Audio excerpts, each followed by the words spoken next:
Hello दोस्तों, स्वागत है आपका फाइनल रिव्यू में। आज है 16 मई। 16 मई के जितने भी करंट अफेयर क्वेश्चन बनेंगे वो हम इस वीडियो में डिस्कस करेंगे। और इस वीडियो की जो पीडीएफ मिलेगी वो आपको मिलेगी हमारे टेलीग्राम चैनल पे। लिंक डिस्क्रिप्शन पे है, आप जाके देख सकते हैं।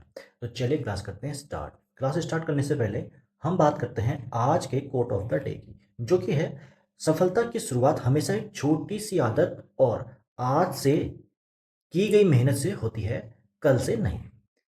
Success always begin with a small habit and hard work started today not tomorrow. ठीक, तो चलिए इसी क्रम में शुरुआत करते हैं आज की वीडियो की, जो कि हम पहले बात करेंगे मई के महत्वपूर्ण दिवस। और हमने मई के महत्वपूर्ण दिवस देख लिए हैं 15 मई तक के। आज हम बात करेंगे 16 मई को मनाया जाता है अंतर्राष्ट्रीय प्रकाश दिवस, इंटरनेशनल डे ऑफ लाइट। इसकी थीम है इस बार की लाइट फॉर सस्टेनेबल फ्यूचर। चलिए अब करते हैं क्लास, जिसमें पहला क्वेश्चन है, हाल ही में उत्तराखंड सरकार ने मुख्यमंत्री कौशल उन्नयन एवं वैश्विक रोजगार योजना के तहत किस क्षेत्र में युवाओं को प्रशिक्षण देने के लिए जापानी फर्म के साथ समझौता यहाँ पे किया है?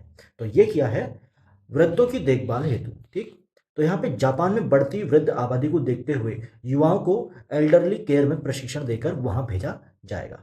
और ये जो क्वेश्चन है ये रिलेटेड है किस एग्जाम से या किस टॉपिक से, वो हम यहाँ पे नीचे लिखा हुआ है, आप देख सकते हैं। तो ये रिलेट करता है UK PSC upper PCS lower PCS की राज्य की जो प्रमुख योजना है वहां से रिलेट करता है।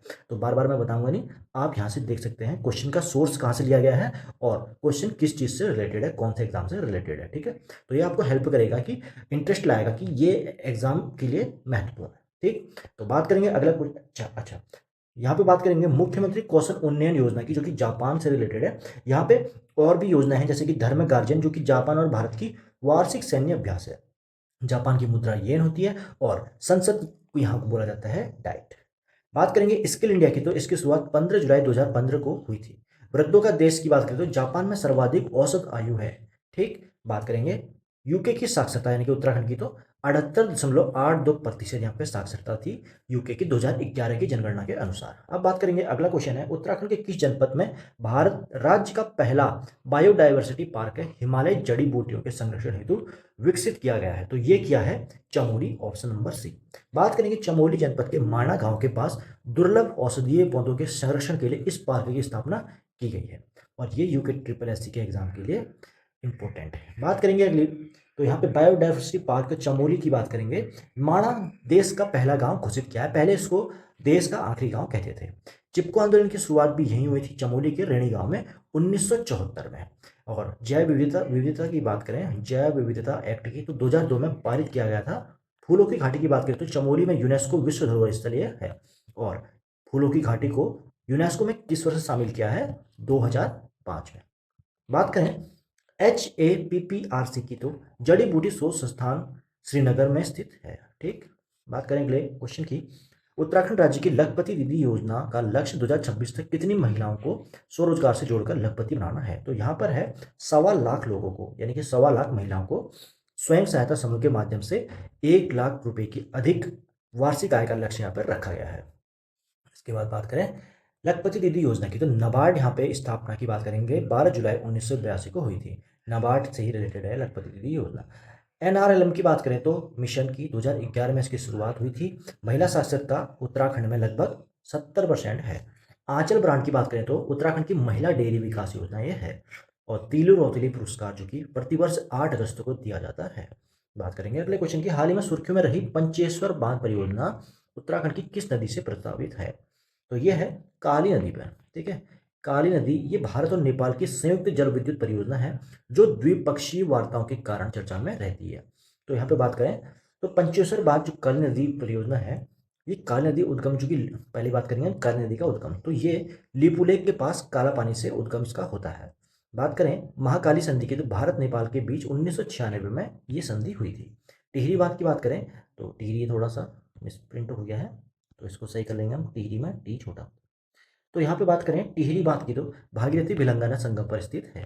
उत्तराखंड नेपाल सीमा की बात करें तो 275 किलोमीटर लंबी ये अंतर्राष्ट्रीय सीमा है। और जौलजीबी मेले की बात करें तो काली और गोरी नदी के संगम पे जौलजीबी मेला लगता है। इसी क्रम में देखें अगला क्वेश्चन, विश्व मुक्केबाजी चैंपियनशिप 2026 में भारत की किस महिला मुक्केबाज ने स्वर्ण पदक यहाँ पे जीता है? तो ये जीता है निकहत जरीन ने, ऑप्शन नंबर ए। बैंकॉक में आयोजित इस प्रतियोगिता में निकहत जरीन ने अपना अंतर्राष्ट्रीय दबदबा कायम रखते हुए गोल्ड मेडल यहाँ पे जीता है। इसी क्रम में बात करेंगे विश्व मुक्केबाजी चैंपियनशिप की। तो यहाँ पे आईबीए का मुख्यालय पहले बात करें तो यहाँ पे लुसाने स्विट्जरलैंड में स्थित है। मैरी कॉम की यहाँ पे बात करें तो मुक्केबाजी से संबंधित है और 6 बार विश्व स्वर्ण पदक जीता है।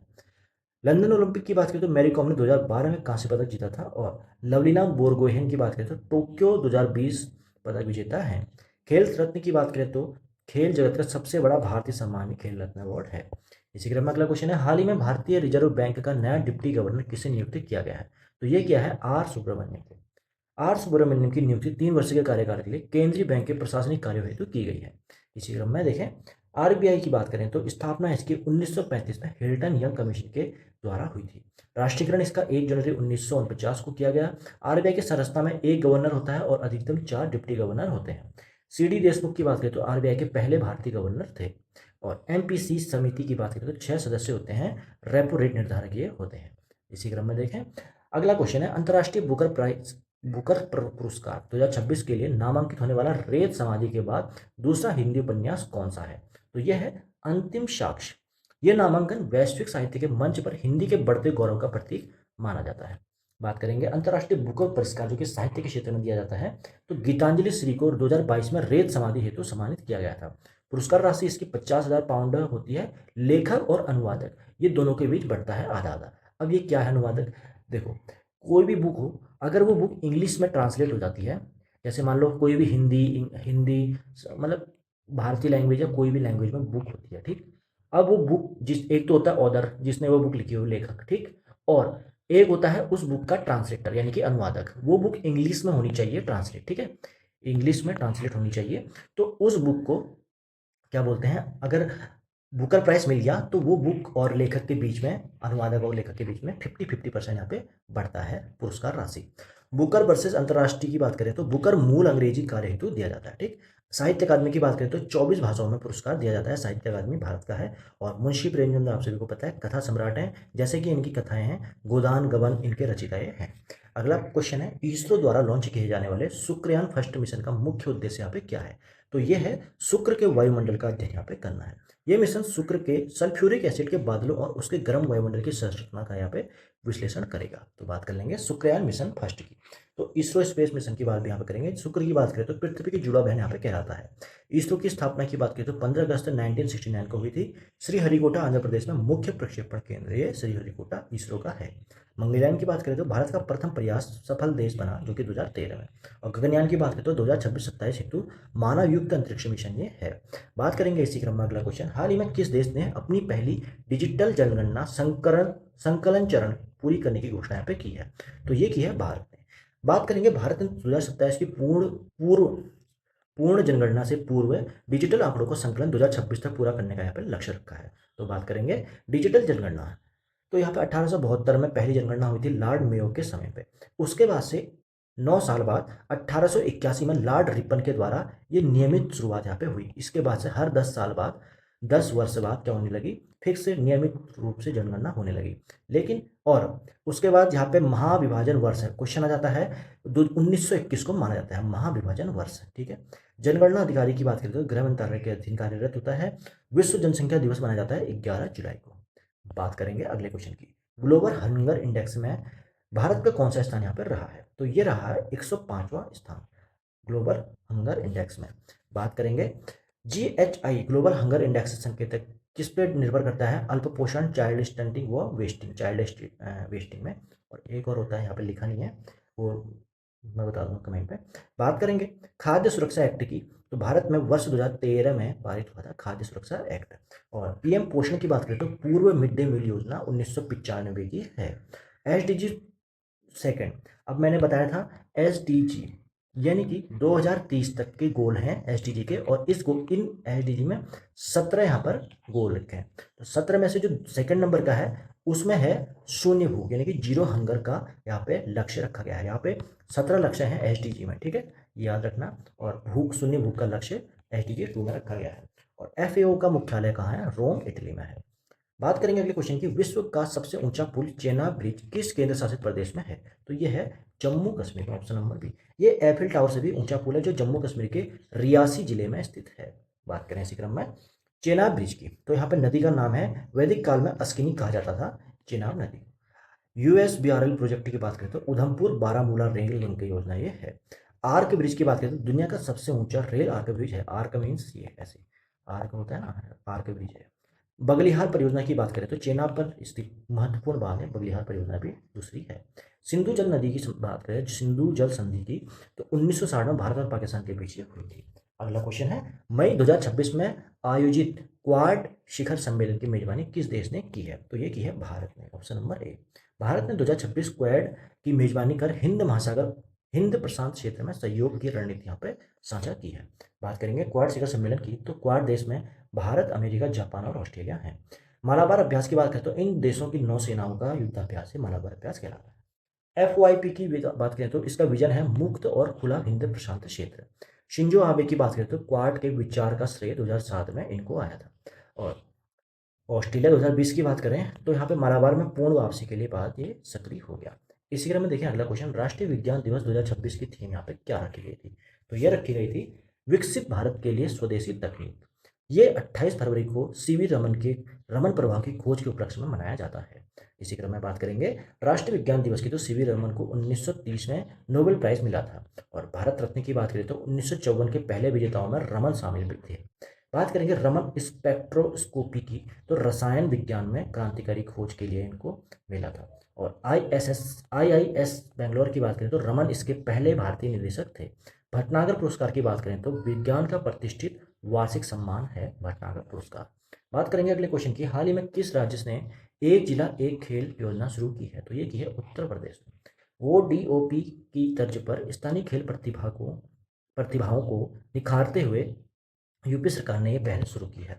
तो बात करें एक जिला एक खेल के लिए, तो खेल विश्वविद्यालय मेरठ में मेजर ध्यानचंद नाम पर बनाया गया है। ODOP की बात करें तो शुरुआत 24 जनवरी 2018 को की थी यूपी सरकार ने। और KIUG 2023 की बात करें तो उत्तर प्रदेश के 4 शहरों में आयोजित हुआ था। अर्जुन पुरस्कार की बात करें तो खेल गौरव हेतु शुरुआत उसकी हुई है 1961 में।